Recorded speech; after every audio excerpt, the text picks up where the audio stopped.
Congress party पूर्वी लद्दाख में वास्तविक नियंत्रण रेखा पर चीनी हरकतों को लेकर सरकार को घेरने की जी तोड़ कोशिश कर रही है। पार्टी के पूर्व अध्यक्ष राहुल गांधी ने वीडियो ट्वीट करके चीन के दुस्साहस के लिए मोदी सरकार की कमजोरियों को जिम्मेदार ठहराया और अब पार्टी प्रवक्ता रणदीप सुरजेवाला ने सरकार पर सवालों की बौछार कर दी है। सुरजेवाला ने सवाल करते हुए कहा कि ये दलों का नहीं बल्कि देश का सवाल है।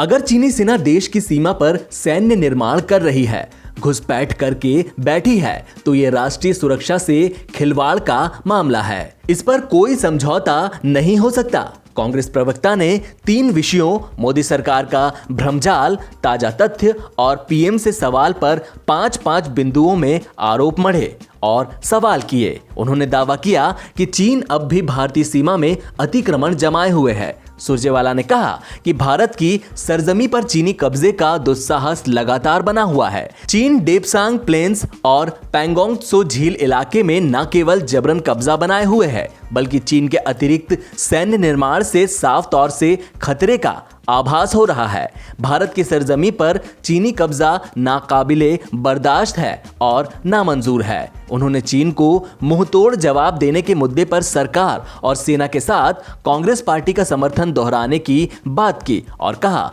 कि भारत की राष्ट्रीय सुरक्षा और भूभागीय अखंडता पर कोई समझौता स्वीकार नहीं हो सकता।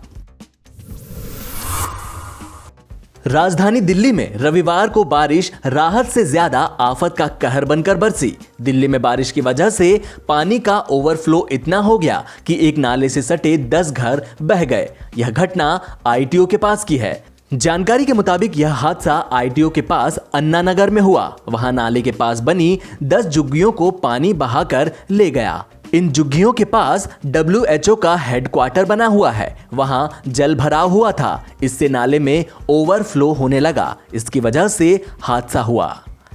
वहां रहने वाले कई लोगों के घर में अब भी पानी भरा हुआ है। इस हादसे की वजह से कई परिवार विस्थापित हुए हैं। अभी किसी जानमाल के नुकसान की खबर नहीं है।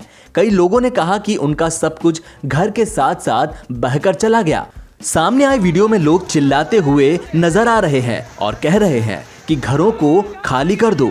झुग्गियों के बहने के बाद लोगों के चीखने चिल्लाने की आवाजें भी सुनी जा सकती है। इससे पहले मिंटो ब्रिज से भी बारिश के कहर वाली खबर सामने आई थी। यहां ब्रिज के नीचे इतना पानी भर गया कि एक ड्राइवर की गाड़ी वहीं फंस गई और फिर उसकी मौत भी हो गई।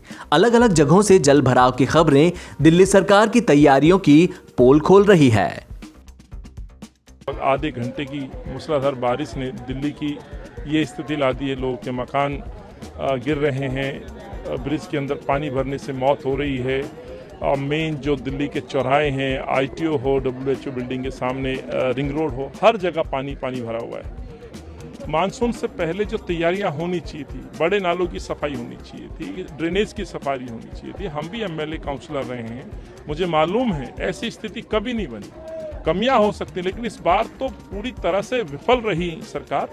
और भाजपा की आप जिस तरह से एक दूसरे पे आरोप प्रत्यारोप लगा करके जिम्मेवारी से पल्ला झाड़ रहे हैं, ये बहुत अफसोसजनक है।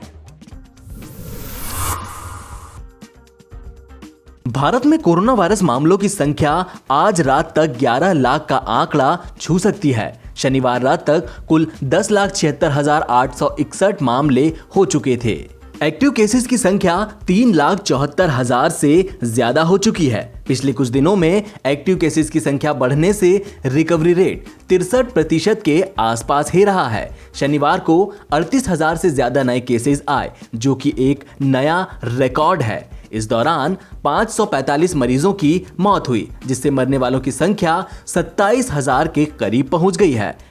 कोविड-19 संक्रमण कितनी तेजी से बढ़ रहा है, इसका अंदाजा इस बात से लगाएं कि पिछले 7 दिन में 4 दिन ऐसे रहे जब नए केसेस ने पिछले सारे रिकॉर्ड तोड़ दिए। मंगलवार को पहली बार देश में 30,000 से ज्यादा नए मामले सामने आए थे। राज्य सरकारों से मिले डेटा के मुताबिक शनिवार को कुल 38,141 केस आए हैं। पिछले रविवार से इस शनिवार तक 4,127 लोगों की मौत हुई है, जो कि एक हफ्ते में सबसे ज्यादा है। आंकड़े देखेंगे तो ये भारत में हुई कुल मौतों के 15% से भी ज्यादा है। हालांकि शनिवार को 4 दिन में पहली बार मौतों का आंकड़ा 600 से कम रहा। भारत में अब तक कोरोना से कुल 26,787 लोगों की मौत हो चुकी है। राजस्थान में चल रहे राजनीतिक उठापटक के बीच राजस्थान विधानसभा का एक संक्षिप्त सत्र इस सप्ताह बुलाया जा सकता है। कांग्रेस सूत्रों ने बताया कि सरकार के समक्ष संक्षिप्त विधानसभा सत्र बुलाने सहित सभी विकल्प खुले हैं। आपको बता दें कि शनिवार को राजस्थान के मुख्यमंत्री अशोक गहलोत ने राज्यपाल कलराज मिश्र से मुलाकात की थी। उधर कांग्रेस नेता अजय माकन ने प्रेस कॉन्फ्रेंस में कहा कि सदन में शक्ति परीक्षण कब होगा, कैसे होगा, यह निर्णय और इसकी घोषणा मुख्यमंत्री और सरकार को करनी है। उन्होंने कहा कि मुख्यमंत्री अपने विवेक से जब जरूरत होगी, अगर जरूरत हुई तो उस तरफ आगे बढ़ेंगे। मुख्यमंत्री अशोक गहलोत ने शनिवार शाम राज्यपाल से मुलाकात की। राजभवन सूत्रों के मुताबिक दोनों के बीच 45 मिनट तक चली बैठक में मुख्यमंत्री ने राज्यपाल को कोरोना वायरस महामारी से बचाव के लिए किए जा रहे प्रयासों की जानकारी दी। वहीं दूसरी ओर पार्टी सूत्रों ने कहा कि संक्षिप्त सत्र बुलाने की संभावना है, लेकिन अभी तक कोई अंतिम निर्णय नहीं हुआ है।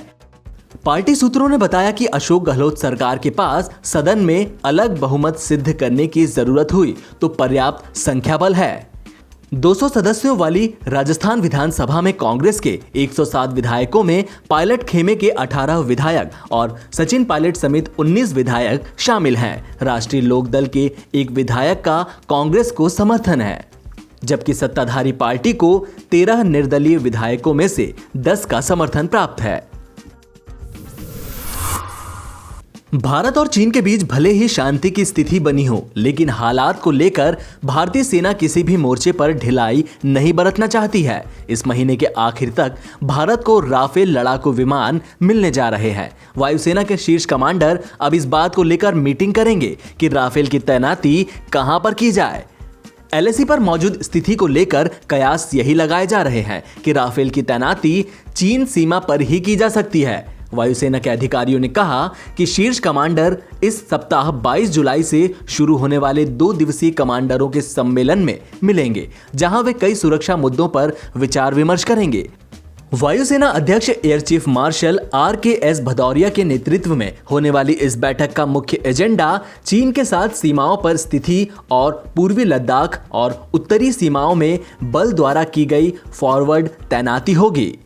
इस बैठक में 7 कमांडर इन चीफ शामिल होंगे। जब से चीन के साथ तनाव की स्थिति पैदा हुई है, तब से वायुसेना अलर्ट मोड पर है। वायुसेना ने अपने आधुनिक बेड़े में मजबूत विमान जैसे मिराज 2000, सुखोई 30 और MiG-29 जैसे लड़ाकू विमानों को उन्नत और फॉरवर्ड बेस पर तैनात कर दिया है।